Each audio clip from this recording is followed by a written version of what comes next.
Alright, you guys, here's your next Q&A. Like always, you guys submitted a lot of good questions. If I didn't get you on this one, I'll try to get you on the next one. And like I always say, as long as you guys keep submitting these questions, I'm going to continue to keep doing these Q&As. So let's get straight to it. M the Great wants to know, how do you feel about the other YouTube channels that are not actives doing profiling on other actives, saying if they are with the business or not? Does their work mean anything if they are non-active? And who are they to say that anyone is with it or not? I feel you, bro. As far as how I feel, I really don't have no feelings about it one way or the other, and it doesn't make a difference to me. More power to anyone who has a platform and who uses it to give guidance to other people. It may not always be right, but that's just their opinion. The only time I ever take up issue with information that is disseminated on YouTube is when it's inaccurate or when someone is putting out false propaganda. I think it would be hypocritical for me to feel some type of way about someone on another channel who is non-active doing profiles on actives. None of that stuff matters to me. As far as them giving their opinions about whether or not they were with the business, everyone has an opinion. So again, this doesn't really mean anything. Whether or not I agree is another issue. I've heard other channels claim that certain individuals who they were doing profiles on were with the business, and I didn't agree. But then again, this was just a matter of opinion. So Eddie Garcia wants to know, back in the day, the NF started off by Raza from Southern California. Why most of those members either drop out or got a green light placed on them? Was it a mistrust because they were from Southern Cal? Hey, listen too. I'm reading these questions verbatim exactly how you guys asked them. So if the grammar's all messed up or if they sound all jumbled, it's not my fault. It's the way that you guys are asking the question. No, it had absolutely nothing to do with mistrust or anything because they were from Southern California. As you know, in the beginning, when these two organizations evolved, there was no North and South. These alliances came later. Loyalty was based on political ideals and political beliefs. However, when the North and South alliances would later evolve, this dictated the recruitment practices and resulted in the NF recruiting almost exclusively from Northern California and the MA recruiting almost exclusively from Southern California. Over time, all those who'd been recruited before those geographical lines were established just phased out and gradually became non-existent. For the NF, Joseph Pinky Hernandez from Rancho Cucamonga and David D.C. Cervantes from Chino are two of the last recruits from Southern California.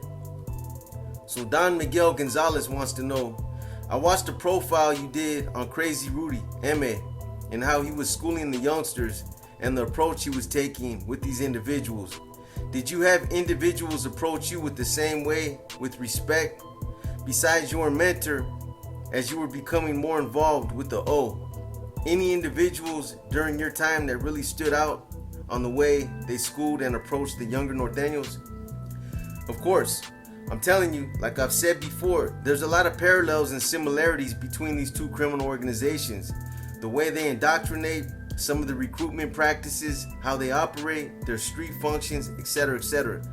Since the end of hostilities agreement, I'm sure that both Norteños and Sureños alike have both come to realize that we as Raza possess a lot of the same qualities, a lot of the same characteristics, etc., etc. I've heard this repeated over and over by guys who were out there on these general population yards and who were out there actually interacting together. They talked about being taught to hate each other, but then when they got around each other, they realized that they were just like each other. Dopey, a Southern California-based rapper, speaks about it on one of his YouTube videos. He talks about his experiences and what it was like for him being out on the main line with Norteños. As far as Crazy and his style of speaking, yes, I have met a lot of C's who had their own unique way of mentoring or schooling, similar to Crazy's style. In fact, my mentor, Mikeo from Salinas, was charismatic and articulate in his own way. So Double R wants to know, can you tell me a couple or a few differences between a dropout like you and one, for example, that dropped out while they were incarcerated, and obviously you dropped out in jail and the other dropped out in prison and you didn't have to go through the SHU program? but can you name a couple more differences, or is there no difference at all? Wow. That's exactly how the question was written. Okay, this question is one that I haven't given a whole lot of thought about, but I guess a lot of it is kind of common sense. You've already pointed out some of the differences yourself. I've never been to prison while I was non-active. I've never been to an SNY, and that's something that I'm grateful for. A lot of people know me, or a lot of people that do know me have said that I wouldn't like it out there on those yards, and that I'd probably end up taking off on somebody. The one thing I can't allow myself to do is to be on the yard with child molesters and some of those weirdos who like to prey on children. I'm not okay with that, and I just couldn't be on the same yard with them. Some dudes justify it by saying that they stay to themselves and that you don't even know who they are unless someone points them out. But I just wouldn't be okay with that. Just knowing that they're out there would bother me, and that would be my undoing. Because my thing is this: even though I'm in bad standings with my people, I've never let that change who I am as a man. I've seen a lot of homies either drop out or get smashed out. And the crazy thing about it is that they let this change them as an individual. They break character and they start acting like idiots. They start sleeping all day, taking medication. They stop keeping up their hygiene. They start yelling off their doors all day, etc., etc. When they were active, they used to carry themselves with a level of respect. They conducted themselves like they had honor. But sometimes some of these dudes start J-catting out and start acting like straight riffraffs as soon as they fall out. For example, when things fell wayside for me while I was still in the county jail, I still conducted myself like I did when I was still active. The only thing that literally changed with me was my status. I'm not saying I was still trying to act like I was super active, but when you've been one way for almost a quarter century, things shouldn't really change too much about you. These qualities and characteristics had become deeply ingrained within me. It was who I had become as a person, to the point to where it became second nature. It wasn't fake or superficial. That's who I had become.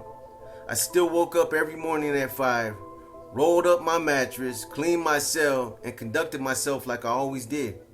And it was obvious because when I was housed in Little Max, I'd be the only one up programming like that. Everyone else would be asleep.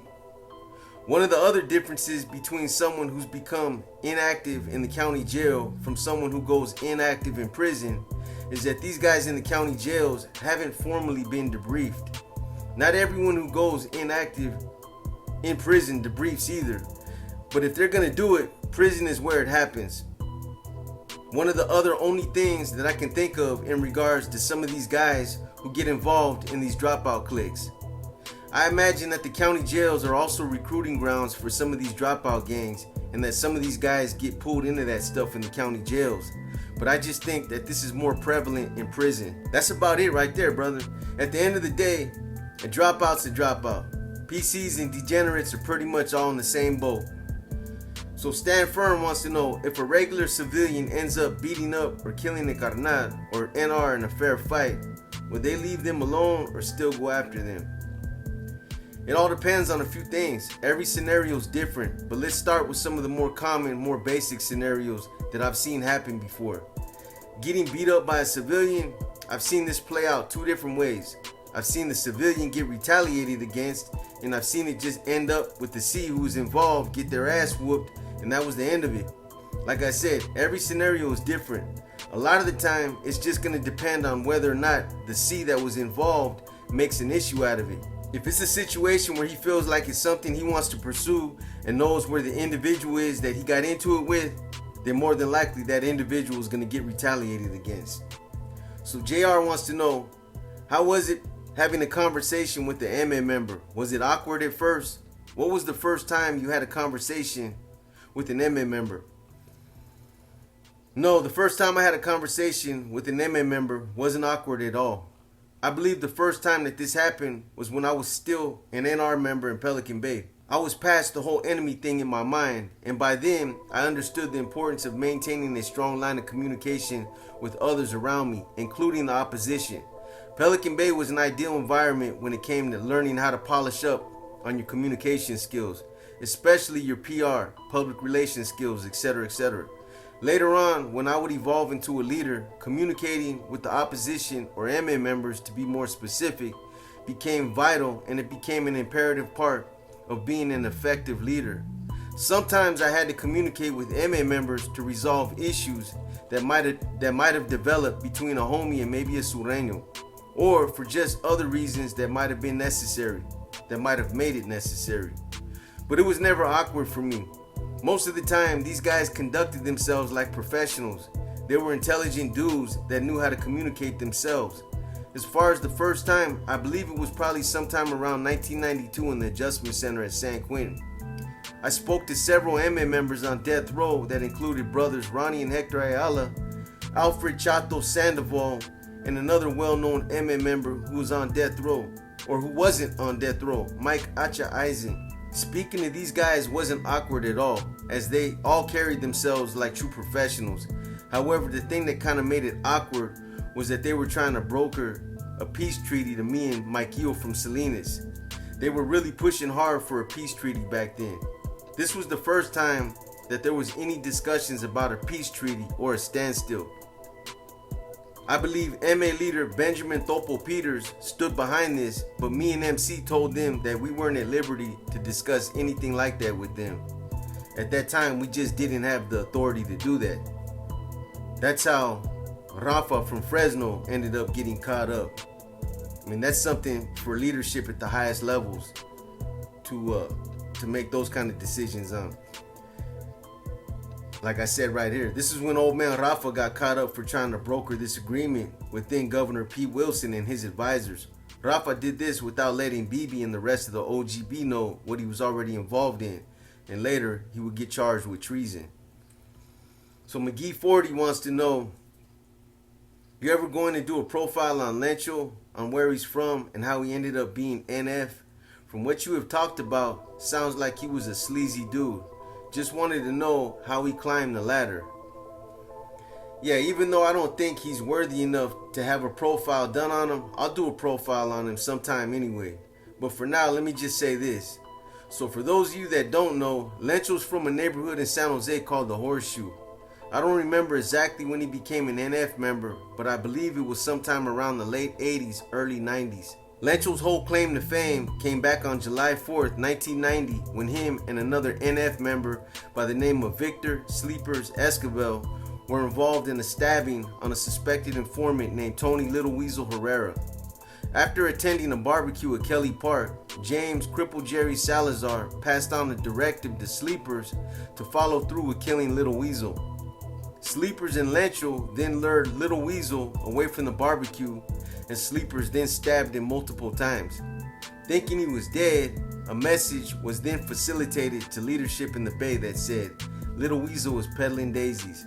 But Little Weasel survived and ended up turning state's evidence against Sleepers, Lencho, and other NF members who were all part of a bigger indictment. Sleepers was convicted and sentenced to life. Lencho took a deal that was somewhere between 10 and 15 years. I know Sleepers and have personally talked to him in the past about Lencho, and I can tell you this, he hates Lencho with a passion and has nothing good to say about him, well, especially now. Reason being is that Lencho has never reached out to him, has never sent him a money order, or let alone has never even wrote him. That's not what co-defendants do. They look out for each other, especially when one gets life and one goes home. Besides that, Sleepers always looked at Lencho as a bum, as being worthless. He never generated money for the organization, never stayed out longer than a few months, and stayed whacked out on PCP.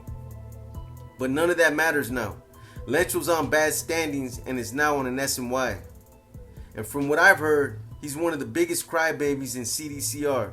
For those of you who have done time, I'm sure you guys all remember running into an inmate somewhere who cried about everything.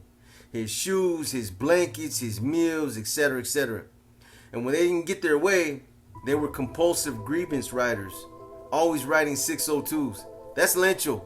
That fool has chronos for everything he has. Special shoes, cotton blankets, a special diet, 1,000 thread sheets, special undergarments, etc., etc. He's a crybaby and is always crying about something. He's done a lot of scandalous shit to good ends, and he's responsible for getting a lot of good people crossed up. But like I told you guys in my last spill, karma came back to get that ass. Last I heard, he's in Vacaville crying about wanting a fluffier pillow and an extra box of Depends. So Robert Campos wants to know, what would you say and do if you were out and about and some active northerners, young northerners, hit you up asking you what you banged and where you were from? That's actually happened to me before. When I'm confronted about where I'm from, I just laugh and say I'm from everywhere, wherever you want me to be from. It all depends on the delivery. I don't like feeling like I'm being jammed up. If I feel like I'm being jammed up, I might say something crazy back. But if it's someone just asking like they ain't with the funny business, I'll tell them I'm from Frisco. Asking if I bang is a whole different thing. I don't even respond to that. I'll just give them that look like, don't ask me no shit like that. It doesn't matter where they're from. If someone asks me something like that and I feel like they're just trying to find out if I'm boxer, I'll just cut straight to the chase and tell them. Then I'll just wait to see how they want to react. I'm not trying to beat my chest and sound like I'm tough either. But when I ran into cats like that before, they acted like they were with that energy, but then when I responded, it seemed like they weren't trying to go there. That's real talk, man. So Sean Whelan wants to know, do the NF still hate you, and do you worry about them putting a green light on Sandman and you, or is everything squashed? No, my boy, everything ain't squashed. I'm sure the NF is still mad at me, and it's pretty safe to assume that they still want to see me dead. As far as anybody putting a green light on Sandman, nah, that's not something I'm worried too much about. Sandman ain't nowhere near California, and he's just not a part of that circle. As far as putting a green light on me, there's already a green light on me, so how can this be making things any worse on me? Unless there's a such thing as a double green light, it just doesn't make any difference. But at the same time, it works both ways, because all those that have a green light on me have a green light on them as well. Chomp on that one for a minute. So El Compa 4A wants to know, how was the interaction between the MA and NF in the shoe? And what makes the MA different from BGF and AB? I understand the first part of your question, but I'm a little confused about the second part. What do you mean what makes the MA different from the BGF and the AB? The interaction between the NF and the MA has always been with the utmost respect, and it's always been conducted with professionalism. I've mentioned this before and I'll say it again. Most of the guys in the shoe that belong to one of these 4 prison gangs know how to conduct themselves and carry themselves with a certain level of respect, both in words and in actions. Even back in the late 80s, early 90s, when the door policy amongst us was to engage on the tier if the doors ever opened up by mistake, we still had a mutual level of respect for each other, and this was never in question. As convicts, we understood that we were all back there in the same environment, dealing with the same set of circumstances. Therefore, it made no sense making things worse by living in an environment full of tension where people are playing YA games, mad dogging each other, striking up their sets on the yard door, and where there's no communication. If we had reading material that they wanted to check out, or if they needed something like stationery, stamps, paper, etc., we give it to them, and vice versa. Those are materialistic things that we don't place a lot of emphasis on. Or if they didn't make it to commissary, or a couple new sureños moved into the pod and they didn't have any people in there, I straight up tell them, hey, you guys don't have any people in there. You got some homies next door in C-Pod, but I got you some necessities, cosmetics, some writing material, and a little bit of reading material the next time I come out. That's respect and good PR, and this is something I've always practiced, not only with the ME, but with the sureños as well. So frankly, Fana wants to know, if someone from another state who is not a sureño or norteño walks into prison, how would they program? Usually by race. If he was a white guy, he'd just program with the Woods. I've seen it happen all the time. It doesn't matter that he isn't affiliated with the California politics. He'd just be a white guy who's rolling with the Woods. When I've seen this happen before, a lot of times wherever this guy was from would be what they would call him. If he was from Chicago, they call him Chicago. If he was from Kansas City, they call him Kansas City. The only time it would get a little awkward was if the guy was from a Latin descent. Then he'd obviously have to make a choice as to who he identifies with more, the Norteños or the Sureños. Everybody else will be determined through ethnicity. So SR wants to know, when NF and NR members were hit with indictments from Operation Black Widow, do you know how many of them cooperated with the government? If so, who were they and what happened to them? You know what? I actually have the list of everybody that fell out in Operation Black Widow. I will leave it at the end of this Q&A. It specifically specifies everybody that fell out as a result of Operation Black Widow.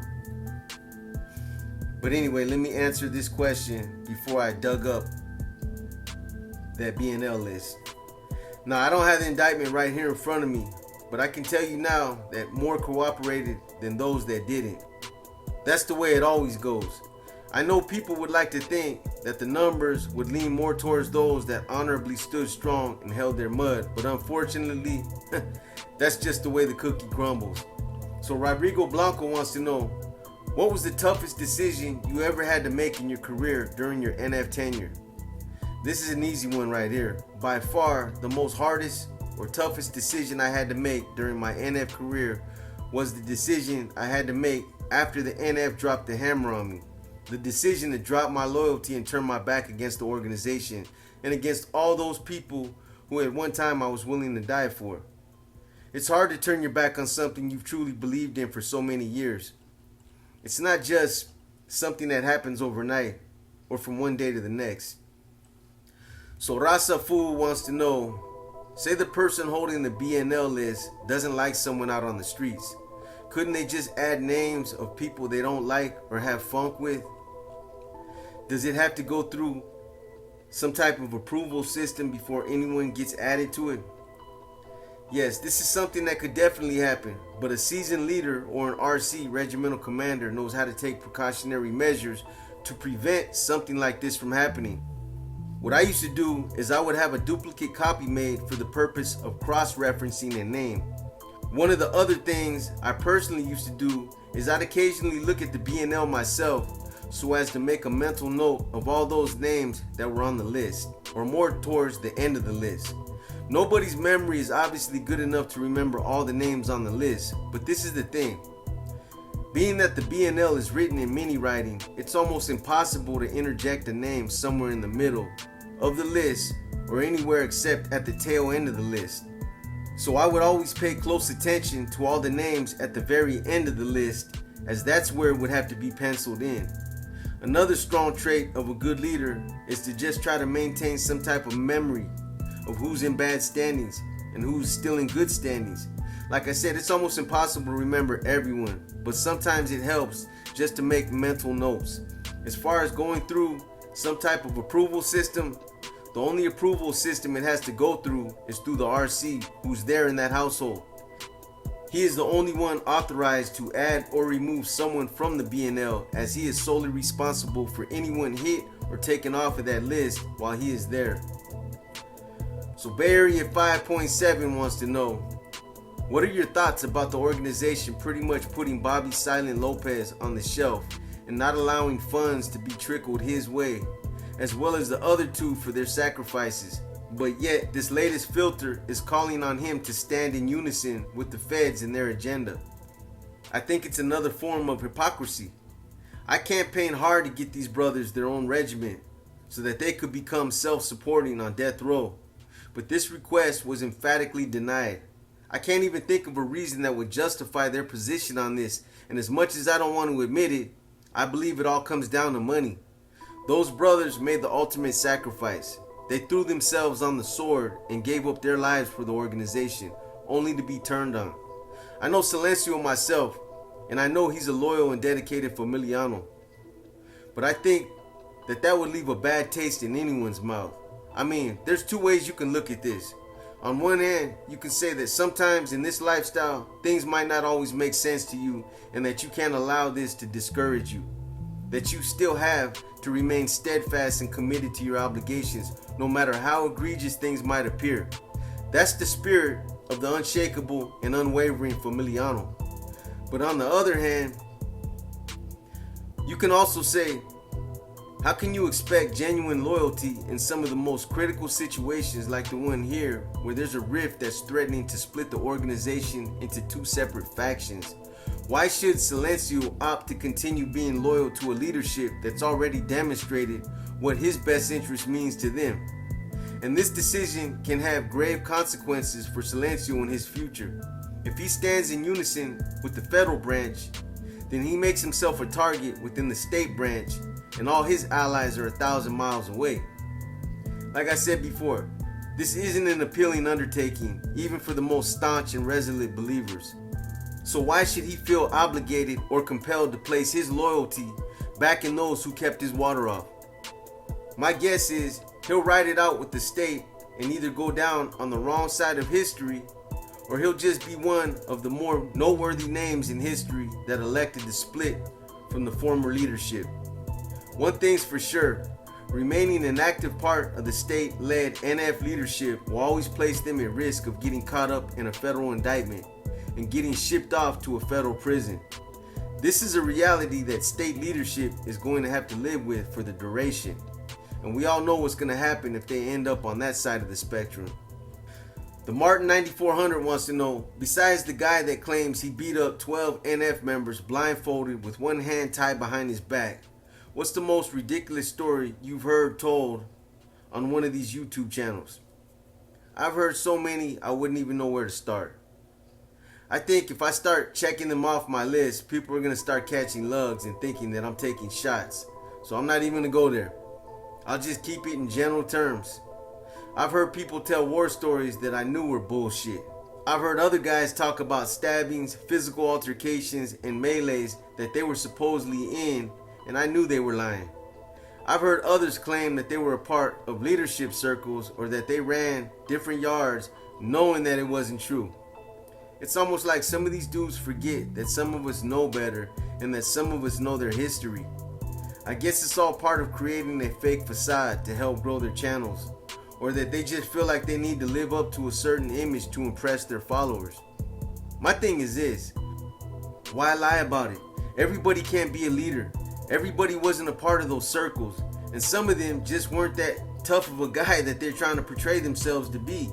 Sooner or later, someone's gonna expose them, or someone's gonna pull their covers, and they're just gonna look stupid. Credibility's everything.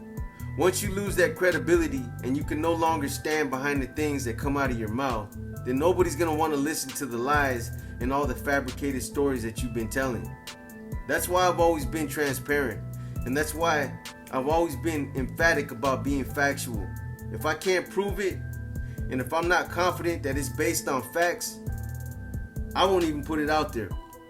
So Mas Chingon wants to know, now that there is a peace treaty with the South, what happens to the Northerners who get shipped to a down south prison?